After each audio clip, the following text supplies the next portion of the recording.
दोस्तों इस वक्त जो सबसे बड़ी खबर सोशल मीडिया पर बनी हुई है वो ये कि मुकेश सहनी महागठबंधन से अलग हो रहे हैं। आखिरकार पूरा मामला क्या है, क्या वजह बन रही है कि अचानक ये खबर सामने आ गई कि एक तरफ कांग्रेस से तनातनी चल रही है, 4-5 सीट ऐसी है जिसमें जाले है, कहलगांव है और भी कुछ सीट्स है जहां पर लगातार राजद और कांग्रेस के बीच संघर्ष जारी है।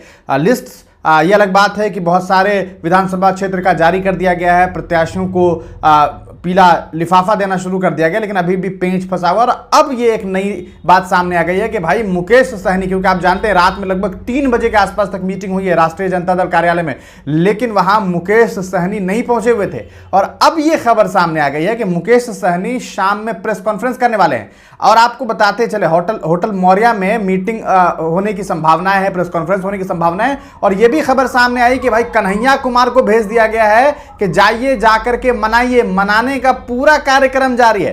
लेकिन विवाद कहां शुरू हुआ, आपको मालूम होना चाहिए कि कल ही एक खबर खूब जमकर के वायरल हुई कि अब्दुल बारी सिद्दीकी नाराज हो गए हैं राष्ट्रीय जनता दल से, फोन ऑफ है, मान नहीं रहे हैं। ये तरह तरह की बातें सामने आई।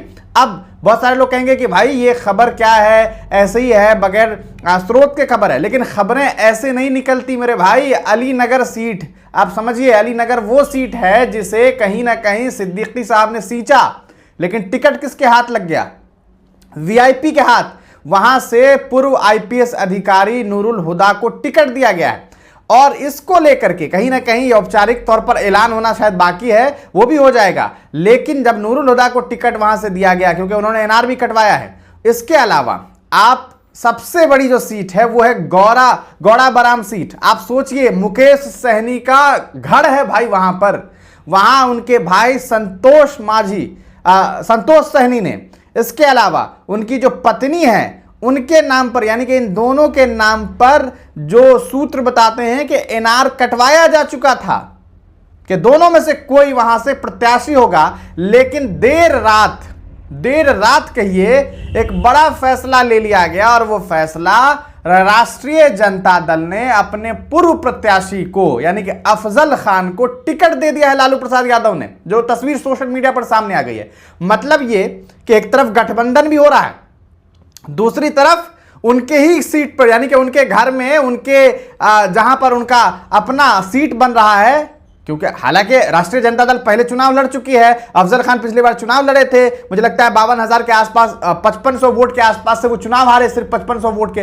तो भाई दोबारा उनको प्रत्याशी बनना था, वो पूरे प्रयास में थे। और इधर वीआईपी के साथ चूंकि गठबंधन में है ये पार्टी राष्ट्रीय जनता दल, तो गौरा बराम चूंकि उनका क्षेत्र है मुकेश सहनी का, तो वो चाह रहे थे कि भाई हमारा ये सीट बन जाए। ये सारी जो विवादें हैं, एक तरफ अलीनगर है, एक तरफ गौड़ा बराम है, ये कहीं ना कहीं भारी पड़ता हुआ दिखाई दे रहा है। और चूंकि अभी गठबंधन में वीआईपी ने एक भी सीट का ऐलान नहीं किया कि हम कहां कहां अपना प्रत्याशी किसे उतार रहे हैं, उससे पहले लालू यादव ने जो टिकट थमा दिया है, ये बवाल बन गया है।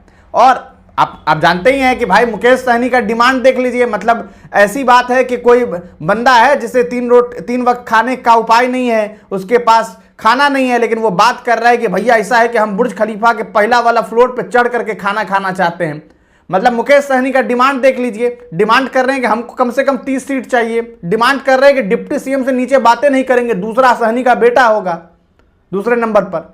तो ये सारा जो डिमांड है शुरू से तो लेके चल रहे थे, लेकिन अब ये बन गई है नासूर, एक परेशानी बन गई। और ये बात साफ हो गई है भाई कि एनडीए महागठबंधन ने सारा सॉल्यूशन निकाल लिया अपने तमाम परेशानियों का हल। नीतीश जी भी ठीक हो गए हैं, वहां कुशवाहा जी को दिल्ली बुला करके उनको दे दिया गया है कि भाई एमएलसी बनना है, राज्यसभा बनना है, जो करना है करो, साथ रहोगे, जाना नहीं है, सब सेटल हो गया। लेकिन इधर ये लड़ाई जारी है, और ये लड़ाई अभी बहुत भारी पड़ने वाली है, और ये कहीं ना कहीं महागठबंधन को बुरी तरीके से कमजोर कर रहा है। देखिए क्या वक्त बताता है। लेकिन महागठबंधन में टूट की जो खबरें हैं वो कहीं ना कहीं सही है, मनाने का दौर जारी है। क्या होता है वक्त बताएगा, लेकिन ये बात लगभग तय है कि बहुत लंबे अरसे तक महागठबंधन में सब कुछ ठीक नहीं रहने वाला है।